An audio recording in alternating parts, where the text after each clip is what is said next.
I ain't gonna lie, 5-2 feels good. I'm gonna be real with you. 5-2 feels good. I made a whole video about people blaming each other. I don't think there's any blame to put out for that game. I'm gonna blame Jalen Hurts. Jalen Hurts had a great game. The Eagles are 5-2, went out there and demolished the Cincinnati Bengals. And today I'm gonna give you 3 players that I was very, very excited to see go out there and ball out. And you guys let me know in the comments how wrong I am. So let's just get into it. You want Philly? Yeah, let's do it. Let's do it. Yeah, let's do it. Philly, man. I'm feeling good. Philly, feeling good. All right. The Eagles went out there and did what they were supposed to do, going out there and just beating a team that at the end of the day, they aren't playing up to their standards. The Bengals aren't the Bengals of old, right? Joe Burrow has looked all right, but the rest of them have looked bad. Injuries. I mean, there's been a lot of things going on with the Bengals, but at the end of the day, that was a game we were supposed to win. Just like the game against the Giants, those were games we're supposed to win. You're supposed to go out there and dominate weaker opponents. Dare I say the Eagles are back? I really like what I'm seeing from this team. But y'all know what it is, man. It's your boy Joe Castro, aka Philly Fresco, and it is another episode of Philly, the podcast. Today we're gonna talk about it, man. We are gonna talk about 3 guys that I really liked from this Eagles team, and I might probably end up talking about more than 3, but we're gonna hop right into it, and we're gonna start with the most obvious, okay? Saquon freaking Barkley. I don't know if you knew. I feel like Nick Sirianni and gang just found this out, but we got Saquon Barkley, y'all, and he is a dog. It might be a Pro Bowler. Oh, he was before. He might be an All-Pro. He's a guy that I am very, very happy the Eagles have in their squad, in their locker room. The man goes out there. We run the ball damn near 40 times. It's just so nice. So nice to utilize a running back the way he's supposed to be utilized. 22 carries. He got a couple catches. Saquon is the real deal. And not only is Saquon the real deal, this Eagles team understands how to utilize him. Now, don't piss me off. Don't get me upset, Nick Sirianni, and start forgetting what we did here, okay? Let's not forget this talk, Nick Sirianni. There's not much I got to say about who Saquon is. You see it every single week. That man is...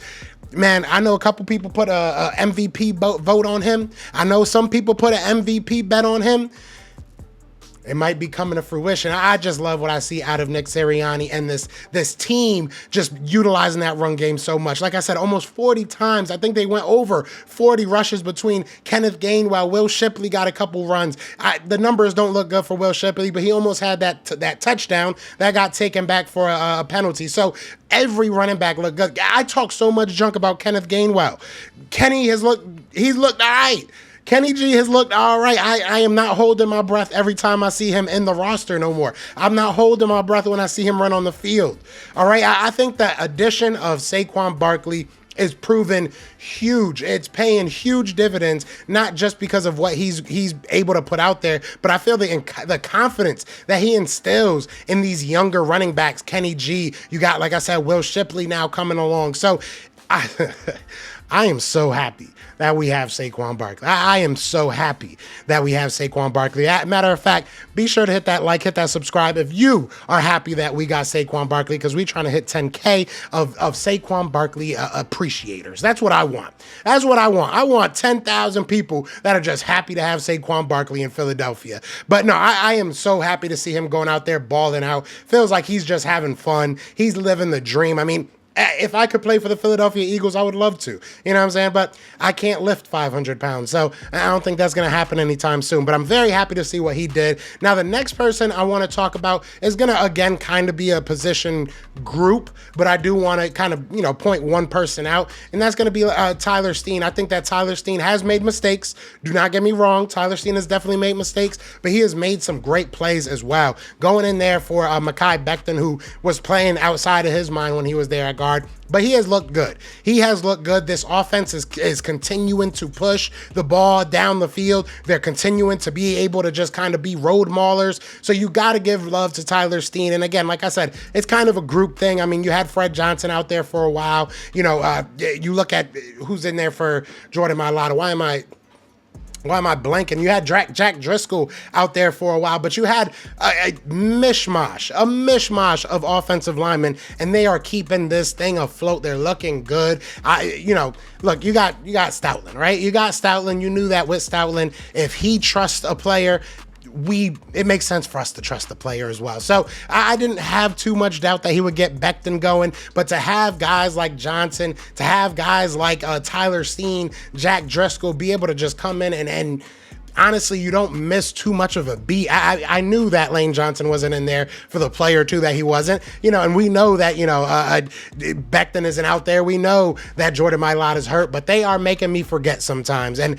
it is beautiful to see. So again, this position group, the offensive line is just doing what they're supposed to do. And I feel like, I'm going to go back to Nick Sirianni. I feel like Nick Sirianni and gang, they are giving them the opportunity to finally do it. We've talked so much about this Eagles team, realizing that you have a running team. You have a run first, I should say, have a run first mentality. And now with the injuries and unfortunate happenings on that O-line, I think that they just instilled that. They just saw last week and the week prior, yeah, maybe we should just go with that. So I want to see that continue. I want to see them continue to do that.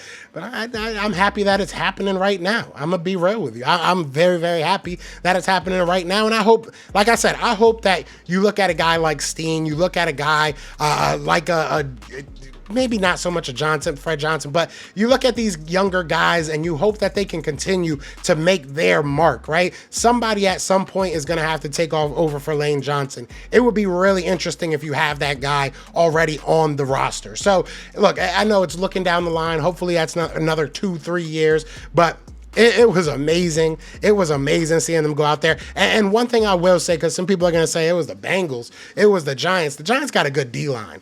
The Giants, they have been playing ugly all year. They've been keeping it close with a lot of teams. We went out there and blew them out. Same thing can be said about the Bengals. The Bengals not so much have a good team, but they haven't been getting blown out. So we blew them out. We really went out there and looked really good. Really, really good. So we said the offense, you can bring up AJ. He did his thing, obviously. Grant Calcaterra is another guy you could bring up. He's definitely going out there and doing his thing. So let me know somebody else on the offensive side that you guys think are just, playing outside their mind right now. There's a lot of people, I think. That offense is looking fun. Now, I do want to at least bring up one player from the defense. Again, probably going to be talking about the group, but I want to talk about Cooper. I want to talk about Cooper. Look, you could talk about the D-line, and you can make an argument that they're going outside their mind.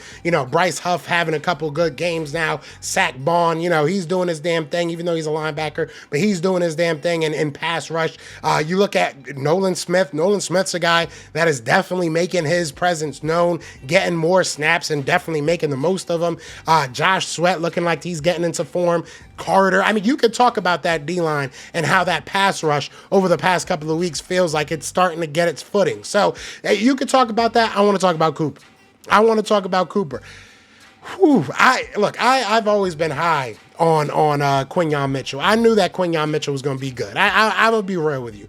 From before the Senior Bowl, I knew he was going to be good in the league. I just had a feeling about him, something, and it just every session, right? You go to the Senior Bowl, he shows out. You go to the Combine, he shows out. You go to all these things, and he's just showing out. His pro to everything he does, he's just showing out. So while I'm happy, I'm happy that he's doing as well as he is. I don't think I'm that surprised that Quinyon is who Quinyon is. Cooper DeJean, I knew he was good. But man, that boy is a Swiss Army knife. That boy is a Swiss Army knife. I truly believe you can put him at almost any position and he's going to ball out. He has made a play everywhere. He made that play on the 4th down. He made the play in the covering players. He's done it everywhere, from the middle of the field to the backfield to everywhere, anywhere. He's been single high. He's been everywhere. So and he doesn't look like the moment's too big for him. That's like the biggest thing. Sometimes you see these young guys go out there, they make a play here and there. He's making a play almost every single play. You hear his name almost every single play. He's tackling. The tackling between him and Quinyon Mitchell has been amazing to watch. So Cooper DeJean, I've been saying it. He's the guy that needs to start getting more snaps. I like Avonte Maddox. I love Avonte Maddox.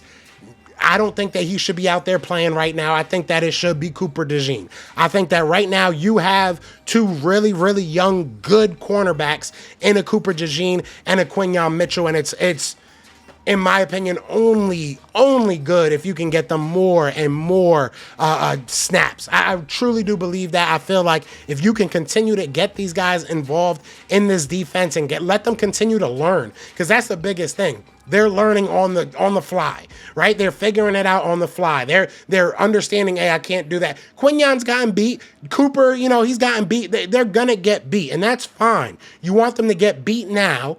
So when it comes playoff time, when it comes, second year, third year, and deeper into their career, they're not getting beat by the same thing. I haven't seen them getting beaten by the same thing twice.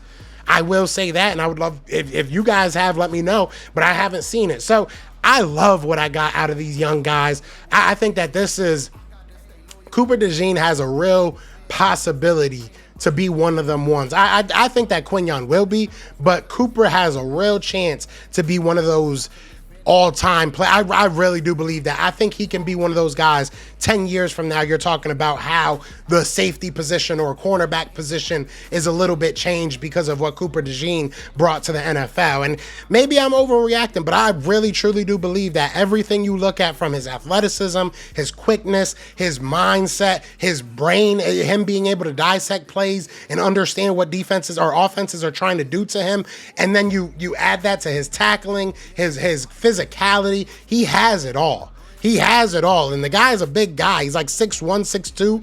He's not a small dude. He's not a small dude. So he has it all. He has it all, and like I said, that mentality and mindset is what's going to bring him the furthest. So you guys let me know. I loved watching that game, and I loved watching the Cowboys game after. I'm going to be real with you. They suck, all right? They are absolute garbage. Had to get that out. But y'all let me know what y'all thinking, man. How did y'all feel about that game? Who are your 3 players?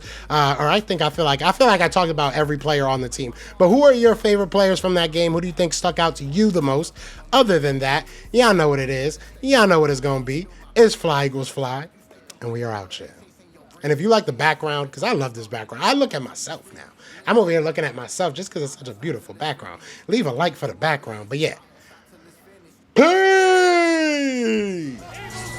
Everywhere. This is for Yeah. you. Fly was flying on the team. Touchdown. Time to get Jalen this ring. You don't really want to start a thing. This a bird game nation, baby. It's a Philly thing.